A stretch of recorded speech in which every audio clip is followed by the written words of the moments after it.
Bismillah. Welcome to the lecture 10 of Math 120. Today we are going to discuss span of a set. It's basically it needs linear combination of vectors. So I would recall very briefly linear combination of vectors first. And then we shall discuss linear independence, basis of a vector space, and dimension of vector space. And if we have time, we shall also discuss rank of a matrix. So let's recall first the basic definition of linear combination of vectors. We have discussed it in the previous lecture. Let V be a vector space and small v vector be a vector in V. Then V is said to be linear combination of some other vectors u1, u2, so on uk in the vector space V.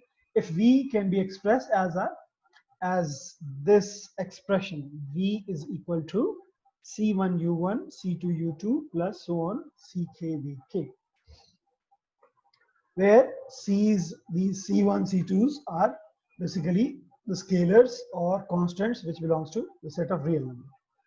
This was the definition. We have already discussed it. I hope you know it. Now let's have an example, and then we shall start the spanning of a set, spanning of a vector space. So if we have a set S which contains two vectors of R cube, be a set of two vectors, then we need to write U is equal to -8, -1, 1 as a linear combination of the vectors in S if possible. Okay. So how can we write it? First, you know that we have to write U in this form is equal to C1, the first vector, okay, C1, or here I have written A. So A V1 is this vector, okay, and V2 is this vector, plus B V2, okay. So this is how we write first U, and then after simplifying we get the equations. We get a linear system, a non-homogeneous linear system. Now we need to solve this linear system in order to find the values of the constants A, B. I hope you can solve this system by using augmented matrix. We write the augmented matrix and then we try to reduce it into echelon form. The echelon form of the given matrix is given by this. After solving this, we get B is equal to 2 and A is equal to B is equal to 3 and A is equal to 2. So U can be written as a linear combination of the given vectors in the set. It was a basically recall. If you have any question, you can ask me. Otherwise, we are going to start the span of a set or a spanning of a vector space. So its definition is, let S be any set which contains vectors from the vector space V. S has k vectors, say V1, V2, so on Vk. The span of S is the set of all linear combinations of the vectors in S. Set of all linear combinations. How many linear combinations are possible for any set of vectors? For example, if we have this linear combination, okay, we write the linear combination of these vectors. Now, as we know that these scalars, they belongs to R. Now, these scalars could be any real number. Okay. अब C1 को अगर कोई particular value देते हैं हम, C1 is for example 1, C2 is equal to maybe 3, C3 is equal to maybe 5 and so on, CK maybe 9. ठीक है, तो ये तो हमने कुछ particular values दी हैं, एक set of value है. तो इस तरह की कितनी values हम दे सकते हैं? C1 की infinite values होंगी क्योंकि C1 belongs होता है R को. R में कितनी values हैं? Uncountable values हैं, basically infinite many values हैं. तो C1 को अगर हम वेरी करें, बाकियों को फिक्स कर दें, तो इन्फिनिट मैनी लीनियर कॉम्बिनेशंस आएंगे। फिर C2 को फिक्स कर दें, बाकियों को वेरी करें, इन्फिनिट मैनी आएंगे। तो इसका जो स्पेन होगा उसमें infinite many, in fact uncountable number of linear combinations होंगे, ठीक है। तो वो जो सेट होगा, set of all possible linear combinations of the vectors v1 v2 so on vk, वो सेट जो होगा, that set is called span set of S, spanning set of S, ठीक है। ये एक इसमें इनफिनिट मैनी वेक्टर्स होंगे, ठीक है। स्पेन ऑफ S को we denote it by this thing, span of v1 v2 so on vk, or we simply write span of S, ठीक है। अच्छा, अगर ये span of S luckily v के इक्वल आ जाए, v is what, from where we took these vectors v1 v2 so on vk, अगर ये set of all linear combinations जो है, इट इज पॉसिबल कि ये v के इक्वल आ जाए, तो then we write v is equal to span of S, क्योंकि अगर S को स्पेन करें तो v के इक्वल हो जाता है। In this case we say that v is spanned by S, v is spanned by S, or we also say that v is generated by S,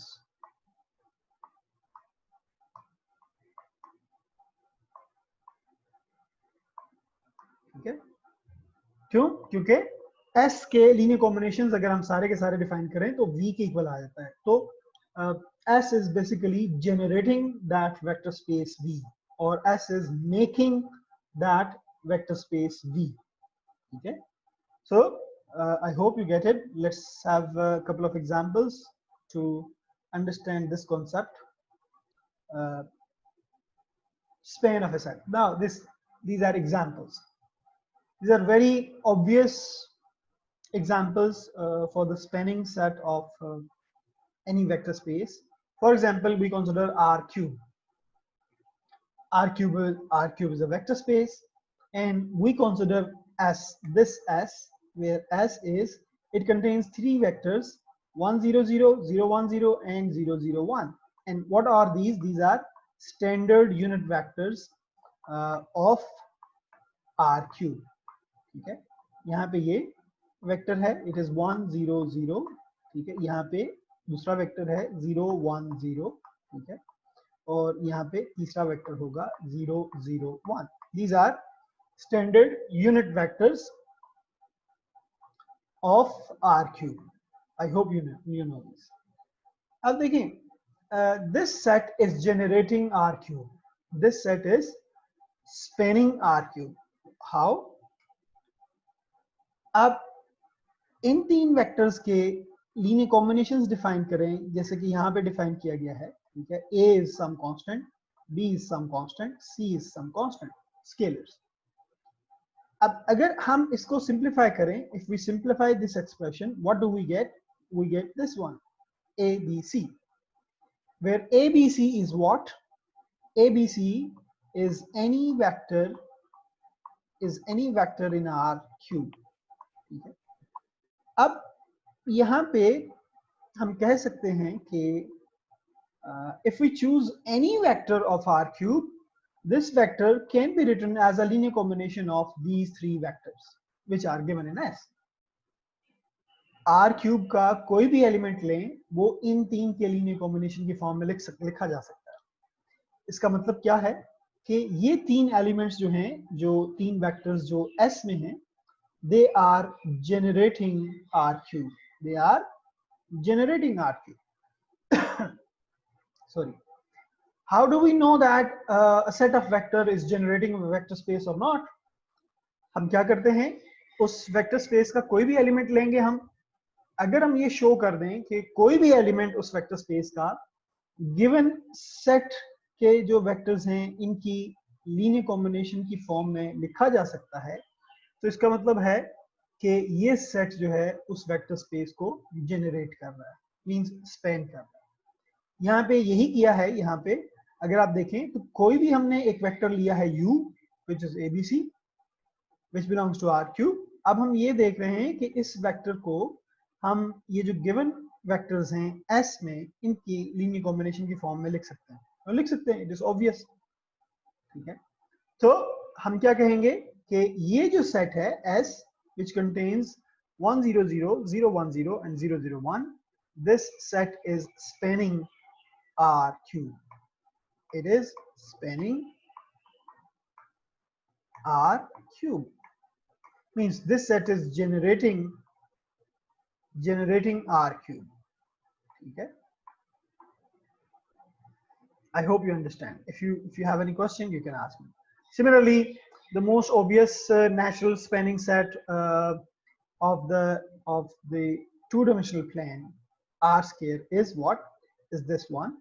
अगर आप देखें R square में से कोई भी एलिमेंट लें, for any or for all, maybe x which is x1 x2, ये कोई भी एलिमेंट है, जनरल एलिमेंट कोई भी R2 का, तो इसको क्या हम इसको लीनियर कॉम्बिनेशन की फॉर्म में लिख सकते हैं गिवन वेक्टर्स की? तो yes, x1 1 0 and the second one is x2 0 1। ठीक है, तो व्हाट डज इट मीन कि R स्क्वायर का कोई भी एलिमेंट लें, R स्क्वायर का कोई भी एलिमेंट लें, उसको हम ये जो गिवन वेक्टर्स हैं इनके लीनियर कॉम्बिनेशन की फॉर्म में लिख सकते हैं। ठीक है, अगर आप इसको सिंप्लीफाई करें तो you would get back this one। ठीक है, it means we can write this x vector as a linear combination of 1 0 0 1। it means this this set S is spanning R square, or this set S is generating R square। ठीक है, these are very simple examples। हम आगे चल के ये देखेंगे कि जरूरी नहीं है कि सिर्फ यूनिट वेक्टर्स जो हैं R स्क्वायर R क्यूब के वही जो है जनरेट करें R क्यूब या R स्क्वायर को। There might be some other vectors, कोई और वेक्टर्स ले लें आप, इट इज पॉसिबल कि वो भी जनरेट करें R क्यूब को और R स्क्वायर को। किसी एक सेट का जो स्पेनिंग सेट होता है वो यूनिक नहीं होता, इट कुड बी डिफरेंट। मतलब ये जो S यहाँ पे दिया हुआ है R क्यूब के लिए पहली एग्जांपल में, ये भी जनरेट करता है R क्यूब को। कुछ और एक और सेट ले लें, पॉसिबल है कि वो भी जनरेट करे। तो इन्फिनिट मेनी सेट्स हो सकते हैं ऑफ फाइनाइट वेक्टर्स जो कि R क्यूब को जनरेट करें। ठीक है, I hope you get it. If you have any question you can ask me. More generally अगर आप देखें Rn को, तो Rn के जो यूनिट वेक्टर्स हैं वो बेसिकली स्पेन करते हैं Rn को। क्यों? क्योंकि Rn का कोई भी एलिमेंट लें तो उस एलिमेंट को हम E1 E2 so on En के लीनियर कॉम्बिनेशन की फॉर्म में लिख सकते हैं। इट मींस के ये जो वेक्टर्स हैं इक्वेशन 1 में ये स्पेन कर रहे हैं Rn को। ठीक है, नीचे एक रिमार्क लिखा हुआ है कि अगर हमारे पास S कोई स्पेनिंग सेट है V का और T जो है वो उसका सुपर सेट है। Super set means T contain कर रहा है S को, तो T भी डेफिनेटली स्पेन करेगा V को। This is remark, you remember it. यहां पे देखें मैंने एक और एग्जांपल ली है। ठीक है, इसमें दो वेक्टर्स हैं सेट में, पहली एग्जांपल में 1 0 0 एंड 0 1 0। क्या ये दो वेक्टर्स या ये सेट S जो है वो R को स्पेन करता है? नीचे देखें हमने स्पेन ऑफ S लिखा हुआ है, इन दोनों वेक्टर्स के लीनियर कॉम्बिनेशन को हमने लिखा है A 1 0 0 sorry A 1 0 and 0 plus B 0 1 0। अगर इसके लीनियर कॉम्बिनेशन को हम सॉल्व करें इसको, इस एक्सप्रेशन को, तो वी गेट दिस वन। अब अगर आप ये देखें कि ये चीज क्या है, अगर इसके में हम A और B R को बिलोंग करते हैं तो इसको हम वेरी करें अगर, तो आपके पास क्या सेट आएगा?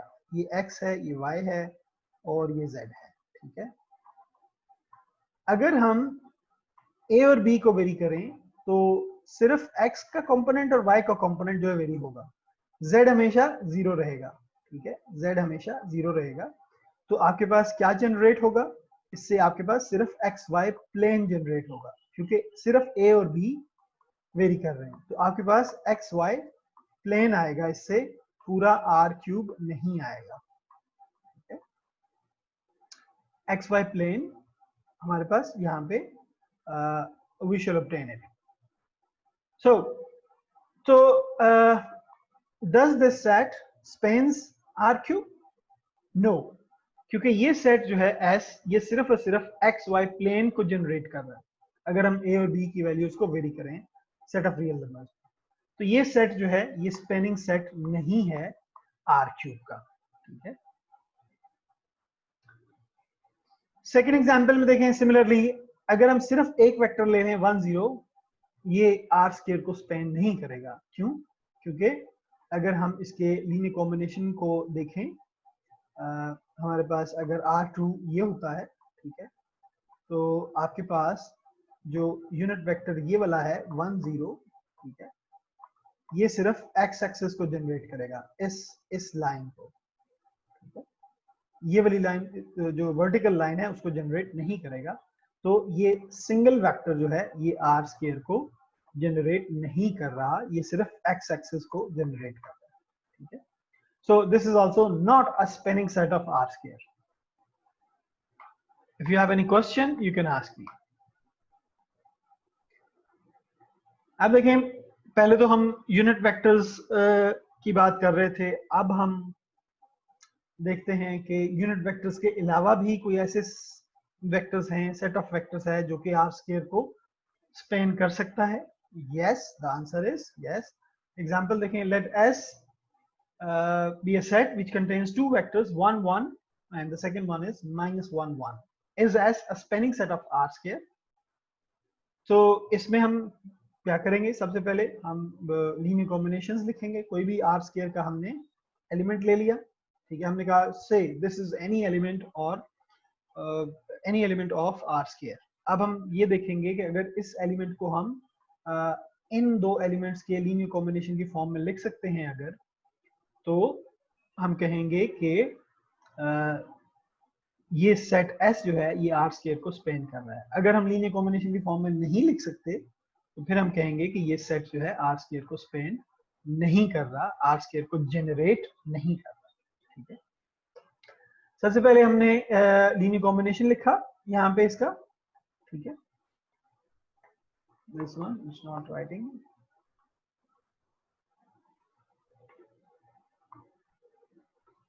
हाँ, a into 1 1 plus b into -1 1, ठीक है, इक्वल टू xy। अगर हम देखें तो this is a linear system, non homogeneous linear system. अगर इसको हम लीनियर सिस्टम की फॉर्म में लिखें, इसको it's not working.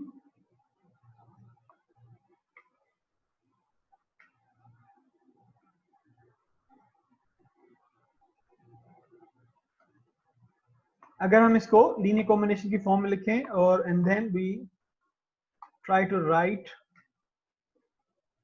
इसमें कोई शायद एरर आ गया है।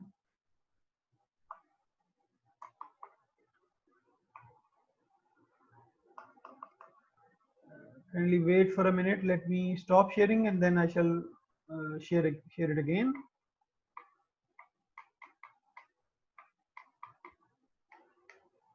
What is the problem here, guys?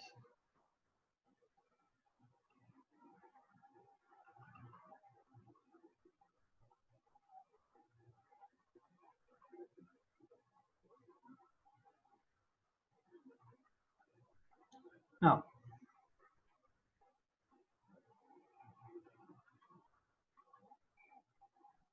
हाँ, अब अगर हम लीनियर कॉम्बिनेशन को a1 1 plus b into -1 1 को लीनियर सिस्टम के फॉर्म में लिखें, तो we can write this linear system here.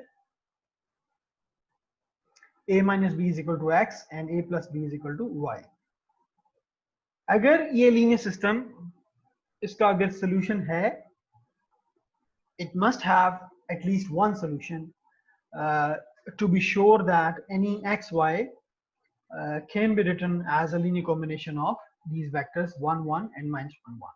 ठीक है, अब ये जो नॉन होमोजीनियस लीनियर सिस्टम आया है, इसको अगर हम मैट्रिक्स फॉर्म में लिखें तो लिख सकते हैं, बेसिकली हमने इसको सॉल्व करना है। ठीक है, इसको सॉल्व करने के आपने बहुत सारे मैथड्स पढ़े हुए हैं, आर्गुमेंटेड मैट्रिक्स लिख लें या मैट्रिक्स फॉर्म लिख लें, AX इक्वल टू B, फिर A इनवर्स फाइंड करके आप मैट्रिक्स इन्वर्जन मेथड यूज करके इसको सॉल्व कर सकते हैं। ठीक है, तो यहाँ पे मैंने मैट्रिक्स इन्वर्जन मेथड यूज किया है।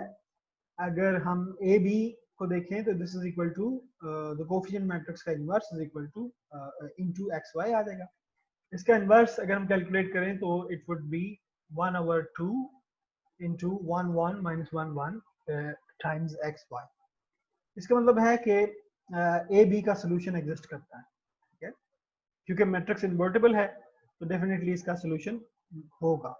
ये मेथड हो सकता है। हमने सिर्फ ये चेक करना है कि इसका सोल्यूशन एग्जिस्ट करेगा इस लीनियर सिस्टम का a minus b is equal to x और a plus b is equal to y. We don't need to solve it, हमने सिर्फ ये चेक करना है कि इसका सोल्यूशन एग्जिस्ट करेगा। ठीक है, एटलीस्ट वन सोल्यूशन। तो उसके लिए या तो आप इसको कंप्लीटली सॉल्व कर लें या आप ये देखें कि कोफिशिएंट मैट्रिक्स जो है वो इन्वर्टिबल है। अगर कोफिशिएंट मैट्रिक्स इन्वर्टिबल है तो गिवन लीनियर सिस्टम का सोल्यूशन डेफिनेटली एग्जिस्ट करेगा। ठीक है, हम सिर्फ डिटर्मिनेंट को देख के ये डिसाइड कर सकते हैं कि किसी भी सिस्टम का, किसी भी लीनियर सिस्टम का सोल्यूशन एग्जिस्ट करता है या नहीं।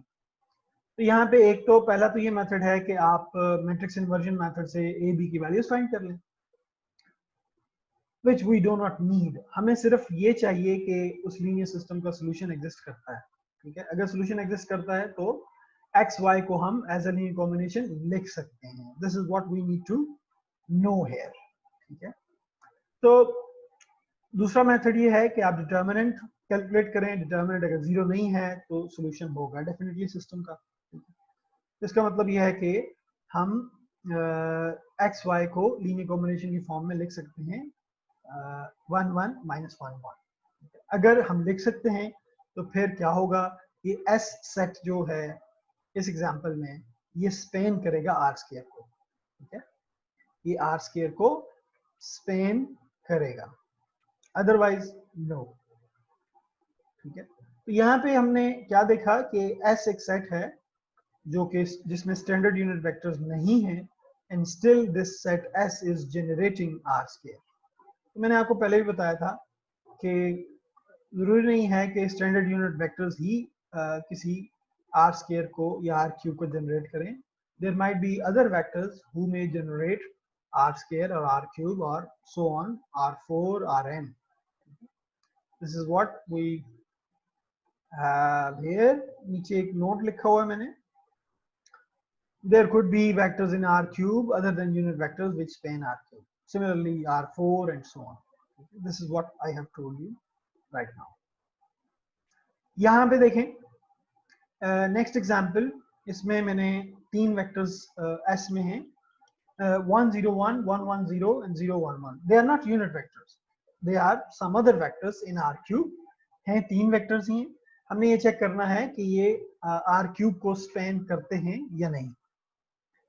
तो इसके लिए हमने क्या करना है, सबसे पहले जो प्रॉपर प्रोसीजर है, सबसे पहले हमने आर क्यूब में से कोई एक वेक्टर लेना है, कोई भी एक वेक्टर एक्स वाई जी में भी। फिर हमने शो करना है कि एक्स वाई जी को हम as a linear combination of vectors in S express कर सकते हैं। ठीक है, लिख सकते हैं। तो अगर वहां पे लिख सकें तो ठीक है, ये एस सेट जो है जनरेट करेगा आर क्यूब को। लेकिन इसका शॉर्टेस्ट मेथड क्या है कि इस S के जो वेक्टर्स हैं इसको मैट्रिक्स फॉर्म में लिखें। पहला वेक्टर हमने पहले कॉलम में लिख दिया, दूसरा वेक्टर हमने यहाँ पे ये वाला, सॉरी, दूसरा वेक्टर हमने दूसरे कॉलम में लिख दिया, तीसरा वेक्टर हमने तीसरे कॉलम को लिख दिया। In fact this is the coefficient matrix of the linear system which we obtain after writing the linear combination.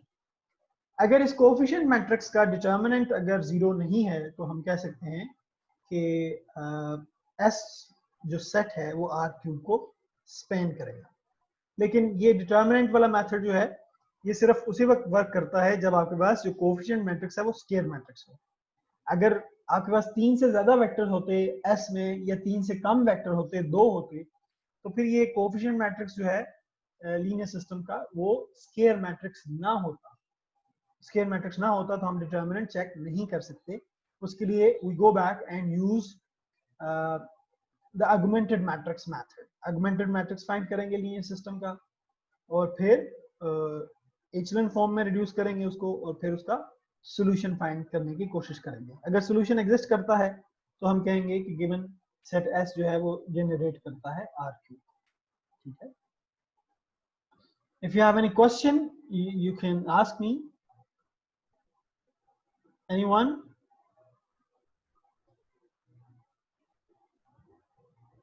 No question? मैं इसको मीटिंग को क्लोज करके दोबारा